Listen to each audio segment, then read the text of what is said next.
So today on Bmuse, we're going to find out how to find things that we have in our collection here at the Brockville Museum.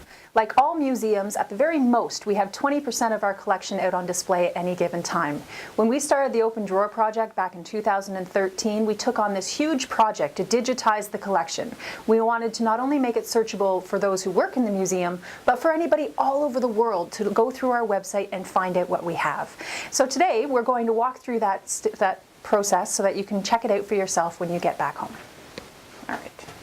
So if you go to our website, which is brockvillemuseum.com, there are a lot of information that's going to come up, but one of the biggest ones is our collections. So if you click on collections, it's going to tell you all about the things that we have in our storerooms here at the Brockville Museum. Going down to the bottom, you'll see a description of that Open Drawer project that I mentioned and we had a whole segment on before. And then if you click on Search the Database, it'll bring you to another page. That page gives you the names of many of the volunteers who have worked on this database, entering the information because we have about 29,000 artifacts here at the museum, and this project is well underway, but we're not quite done entering everything yet. Up at the top, it says click on Brockville Museum Collection to access the collection. And then we get to go into the actual search. So I was trying to figure out what we would look up today. And since we're in 2016 and the Brockville Rifles is celebrating their 150th anniversary, I thought we'd look at some of the things that we can find in our militia collection. So we'll type in militia and go to search, and I'll start to search through our entire collection that's been put in by our volunteers so far. When it comes up, there are a lot of things that we have, or a lot of items that we have already entered in. We have the portrait there of Ogilar Gowan. Now, he was a lieutenant colonel who fought at the Battle of the Windmill, so that's why his portrait comes up, even though most of the time we think of him as being involved with the Orange Lodge here.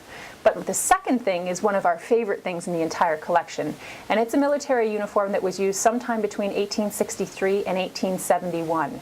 This is an item that was brought out of the collection storage and photographed. The information goes along with it. And what's amazing is the condition of this uniform, because you might imagine since that time the reds would fade, that sort of thing.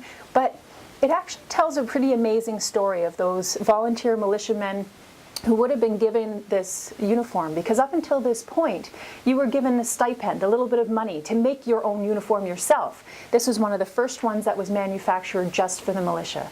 It came all the way from England and was used over here on this side of the ocean. We have a few different photographs of it, and you can find out a little bit more about the history if you go down to, well, the history section. You'll also notice the dimensions. This is an important part for any artifact here at the museum.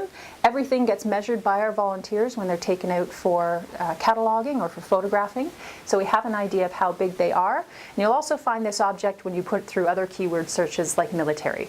So I invite everyone to take a look at our database. Just go to brockvillemuseum.com and you'll be able to find out some of the amazing things that we have in our collection.